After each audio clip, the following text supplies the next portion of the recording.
اعوذ باللہ من الشیطان الرجیم بسم اللہ الرحمن الرحیم الحمد للہ رب العالمین والصلاة والسلام علی اشرف الانبیاء والمرسلین وآلہ الطیبین الطاہرین۔ حضرت ابو طالب رضوان اللہ تعالی علیہ کے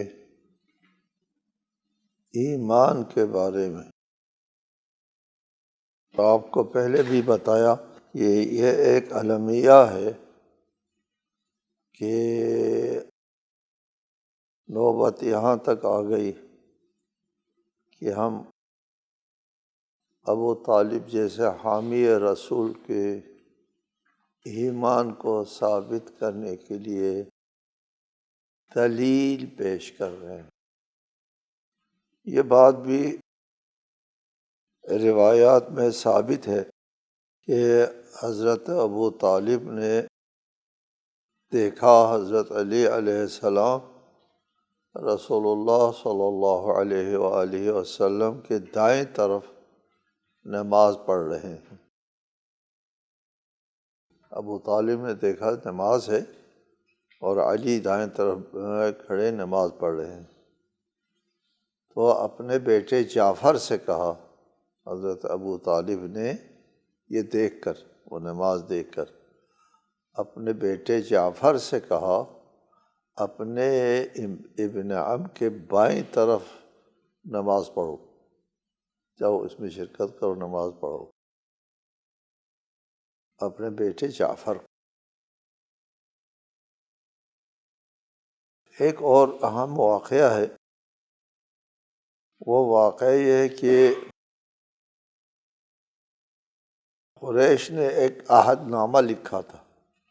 اس عہد نامے میں یہ لکھا تھا کہ جب تک بنی ہاشم محمد کو ہمارے حوالے نہیں کرتے، ہم ان سے بائیکاٹ اور مقاطعہ کا سلسلہ جاری رکھیں گے۔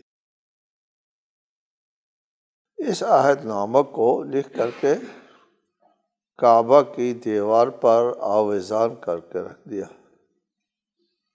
کچھ دن بعد رسول اللہ صلی اللہ علیہ وآلہ وسلم نے حضرت ابو طالب کو خبر دی کہ مجھے وحی کے ذریعے خبر ملی ہے کہ اس عہد نامے کو وہ دیمک نے چاٹ دیا ہے، دیمک نے اس کو چاٹ کر ختم کیا ہے، صرف بسم اللہ کو باقی رکھا ہے۔ مجھے وحی کے ذریعے یہ خبر ملی ہے، اور یہ خبر رسول اللہ صلی اللہ علیہ وآلہ وسلم حضرت ابو طالب کو دیتے۔ حضرت ابو طالب نے کہا، قریش والے ان سے کہا کہ ہم اس عہد نامہ کو دیکھنا چاہتے ہیں۔ تو قریش نے سمجھا کہ اس میں کچھ ترمیم کرنا چاہتے ہیں اور ابو طالب محمد کو ہمارے حوالے کرنے پر آمادہ ہو گیا ہے، اور یہ جو مقاطعہ ہم نے کر رکھا ہے، بائیکاٹ کر رکھا ہے، اس سے یہ تنگ آ گیا ہے۔ جب اس عہد نامہ کو نیچے اتار کر کھولنے کے لیے آمادہ ہوئے تو ابو طالب نے کہا، کھولنے سے پہلے کہا، دیکھو ایک بات سنو، پھر بعد میں کھولو اس کو۔ بات یہ ہے کہ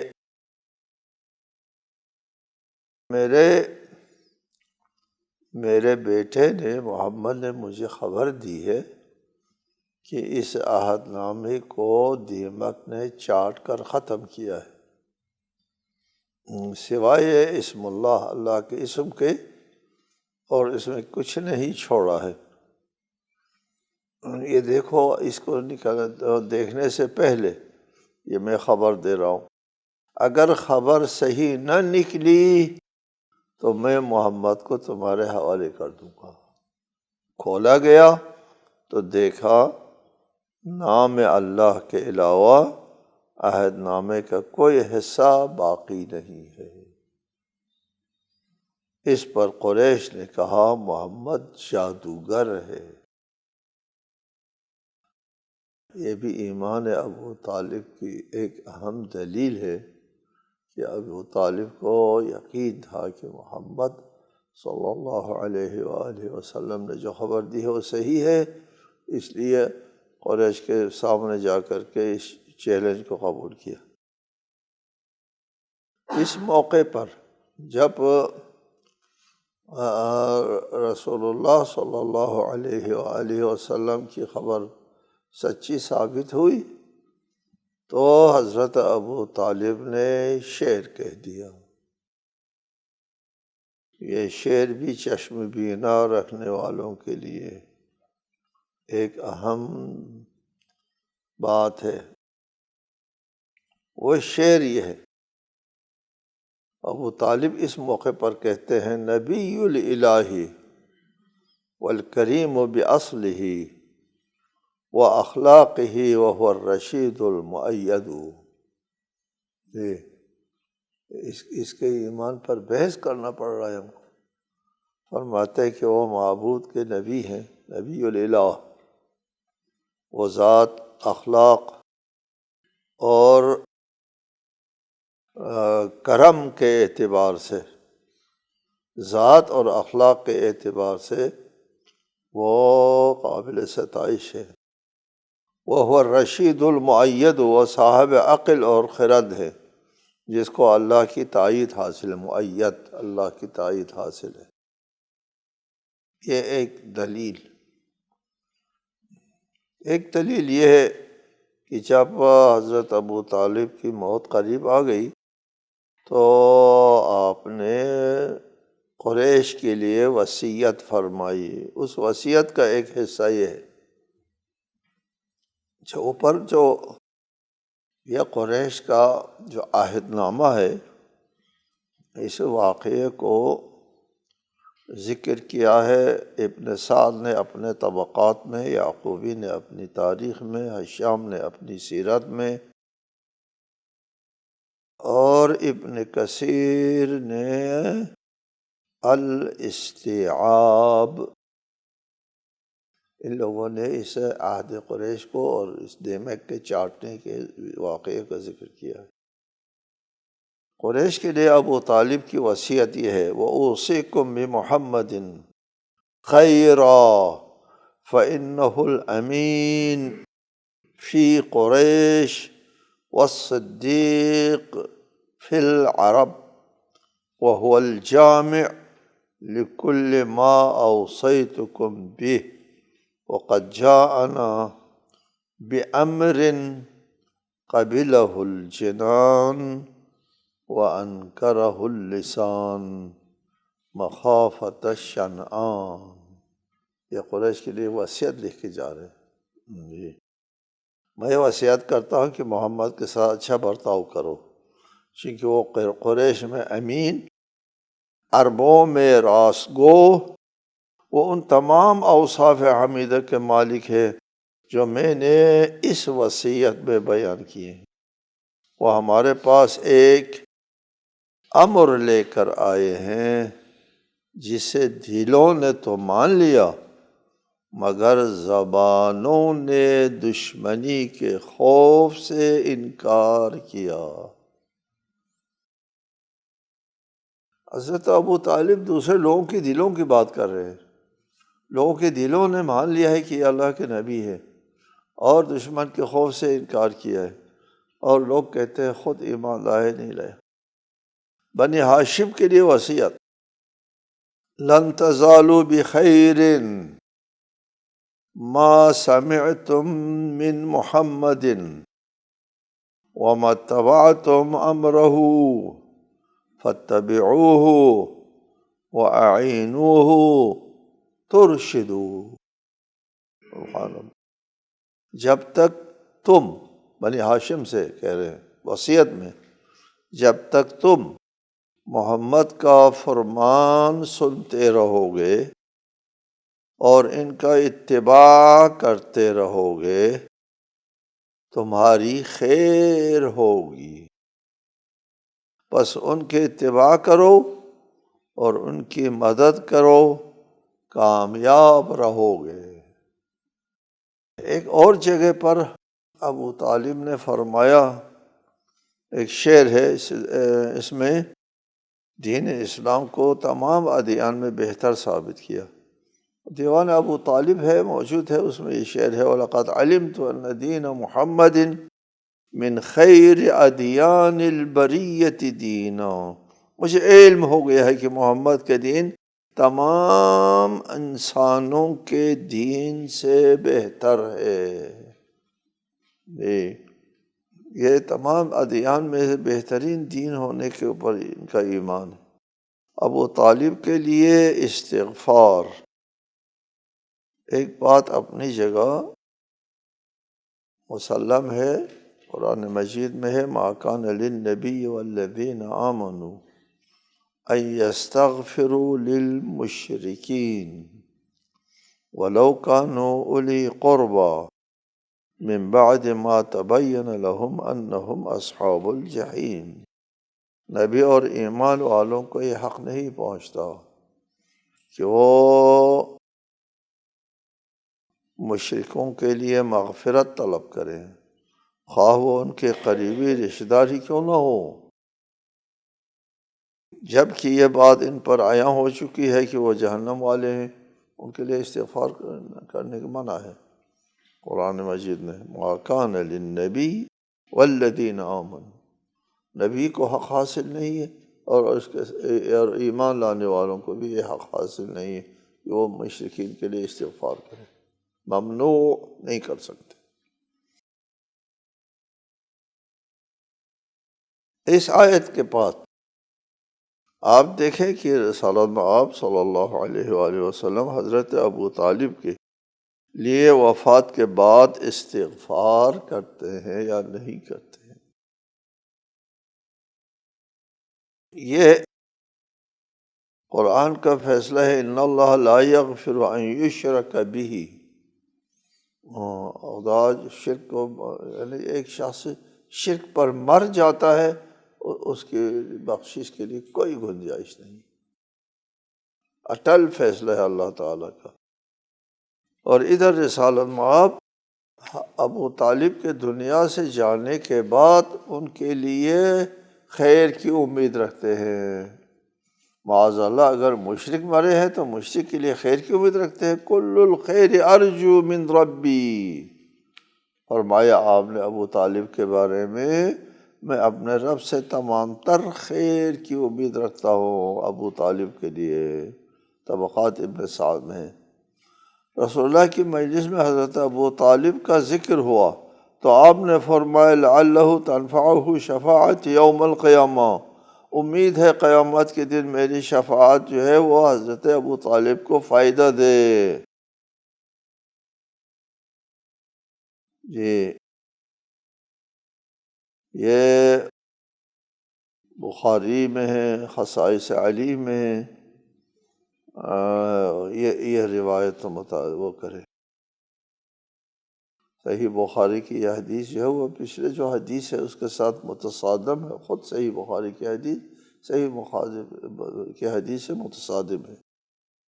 یہ حدیث بھی قابل توجہ ہے کہ حضرت علی علیہ السلام سے روایت ہے کہ رسول اللہ نے مجھ سے ایک بات فرمائی، علی علی علی کہتے ہیں، رسول اللہ نے مجھ سے ایک بات فرمائی جو پوری دنیا سے میرے لیے بہتر تھی۔ جی، قال علی کلمۃ ما احب الی بها الدنیا۔ بعض روایت میں اس جملے کے بعد یہ الفاظ ہے، یعنی فی ابی طالب حین مات، ابو طالب کے انتقال کے موقع پر رسالت مآب نے ایک کلمہ، ایک جملہ مجھ سے کہا جو پوری دنیا سے میرے لیے بہتر ہے۔ سبحان اللہ۔ اس کو خصائص نسائی میں اس حدیث کا ذکر ہے کہ علی نے فرمایا پوری دنیا سے بہتر ہے کہ وہ جو ابو طالب کے بارے میں رسول اللہ نے فرمایا۔ ایک اور اعتراف ابو طالب کا ہے کہ میں دین محمد پر ہوں۔ جی، اپنے ایک شعری اقرار میں کہا، یا شاہد الخلق علی فاشہدی انی علی دین النبی احمد۔ اور کیا چاہیے؟ اے مخلوق پر شہادت دینے والے، تو گواہ رہے میں احمد نبی کے دین پر ہوں۔ یہ دیوان ابو طالب میں یہ شعر بھی موجود ہے۔ ایک اور خطرناک حدیث یہ ہے ان لوگوں کے لیے جو حضرت ابو طالب کے ایمان کے منکر ہیں۔ ویسے ایک حدیث عمومی طور پر، ابو طالب سے ہٹ کے عمومی طور پر یہ حدیث شیعوں میں بھی ہے، سنیوں میں بھی موجود ہے کہ کسی کو اگر کوئی کافر کہہ دے تو وہ اگر حقیقت میں واقع میں اگر کافر ہے تو ٹھیک ہے، اس کی جان بچ گئی۔ اگر وہ حقیقت میں کافر نہیں ہے تو یہ کہنے والا کافر ہو جائے گا۔ میں آپ لوگوں سے کراراً یہ بات کہتا رہا ہوں، خبردار کسی کو کافر نہ کہنا۔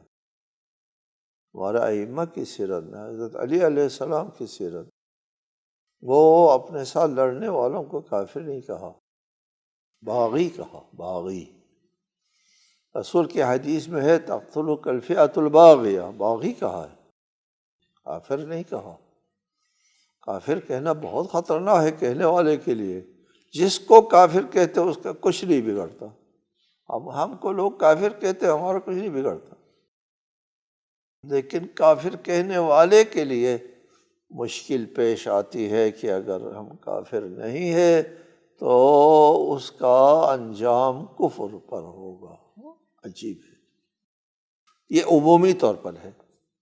اب ابو طالب جیسے مومن قریش کو اگر کسی نے جہنمی کہہ دیا، کافر کہہ دیا، تو ایک روایت ہے حضرت امام رضا علیہ السلام کی طرف سے روایت مروی ہے کہ ابو طالب کے بارے میں پوچھا گیا تو آپ نے سائل سے فرمایا انک ان لم تقر بایمان ابی طالب کان مصیرک النار۔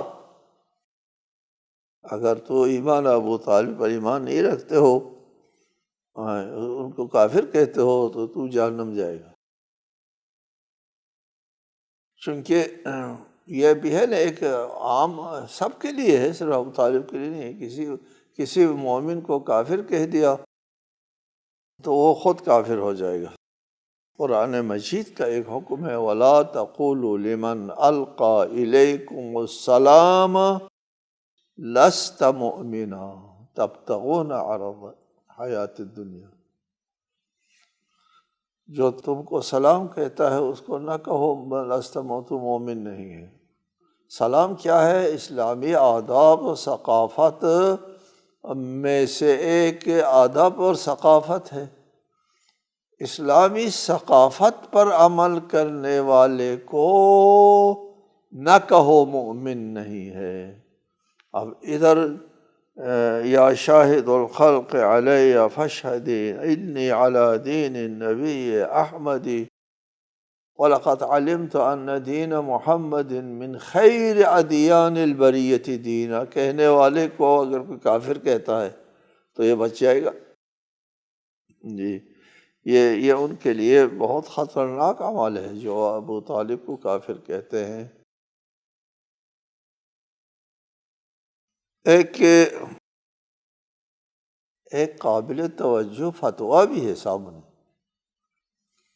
یہ فتویٰ کسی شیعہ کا نہیں ہے اتفاق سے، یہ فتویٰ ہے امام اہل سنت احمد ابن الحسن الموصلی الحنفی۔ یہ امام احمد ابن الحسین نے اپنی کتاب شرح شہاب الاخبار،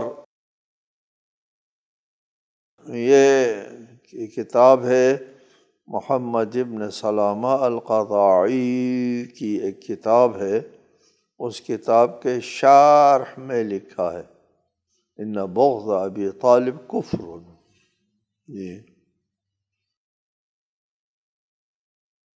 کہ ابو طالب کے ساتھ بغض رکھنا کفر ہے۔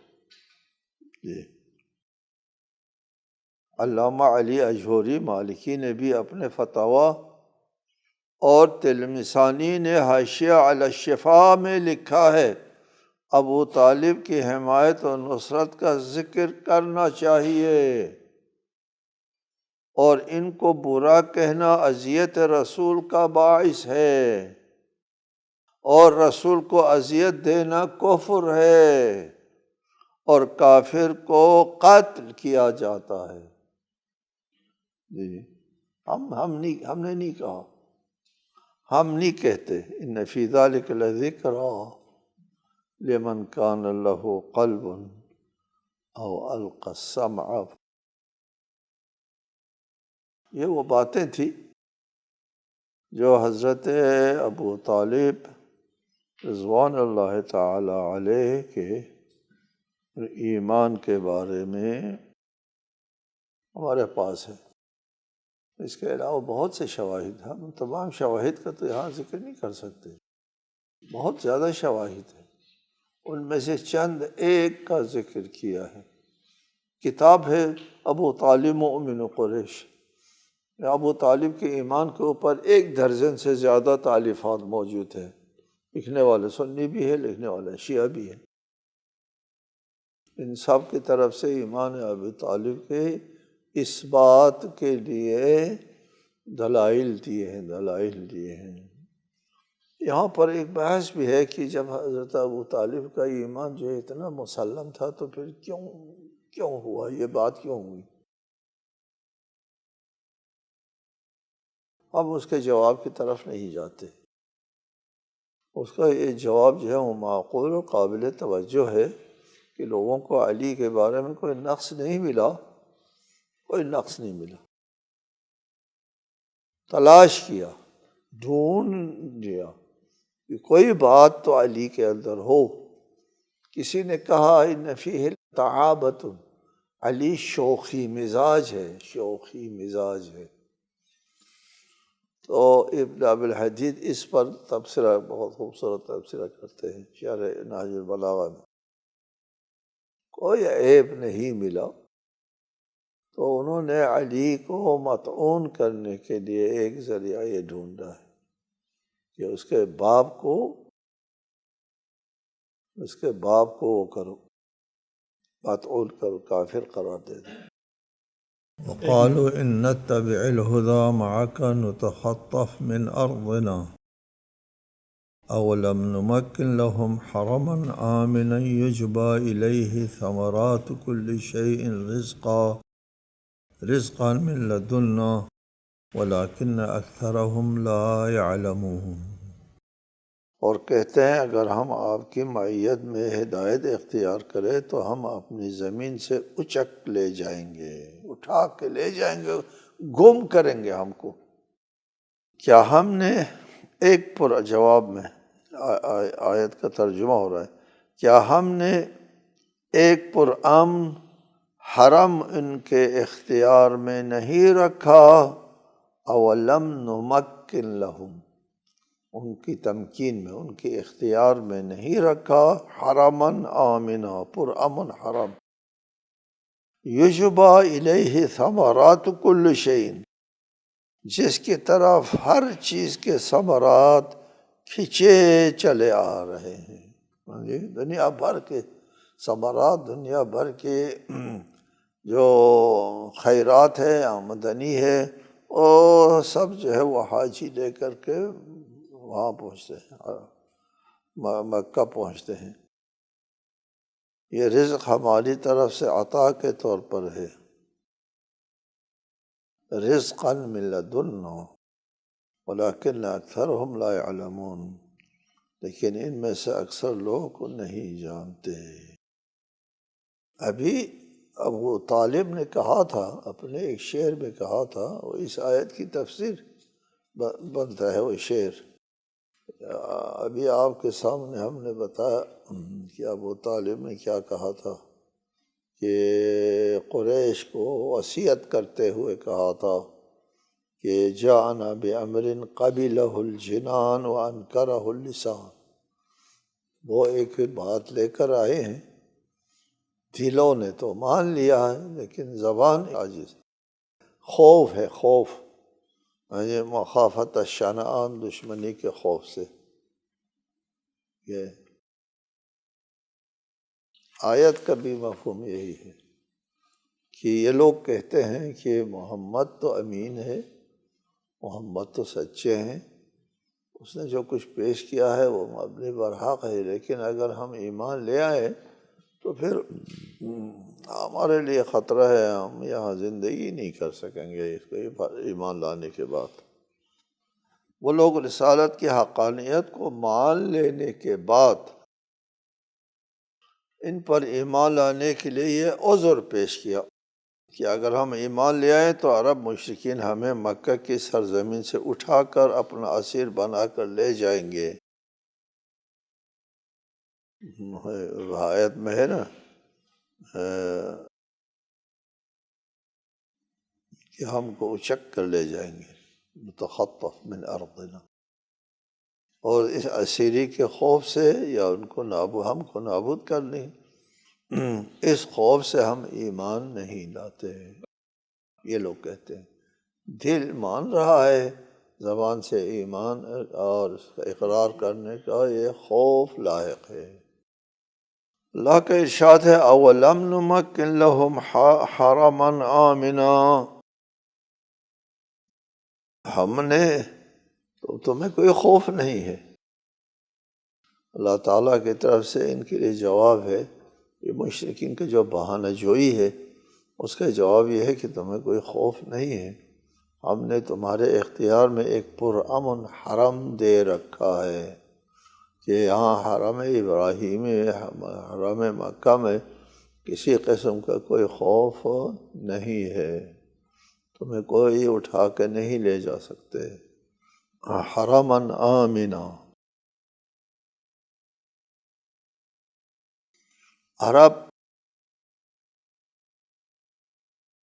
عربوں میں معلوم ہے بات بات پر لڑائی ہوتی تھی، بات پر برسوں کی لڑائی جاری رہتی تھی، لیکن کبھی حرم میں مکہ میں لڑائی نہیں ہوئی۔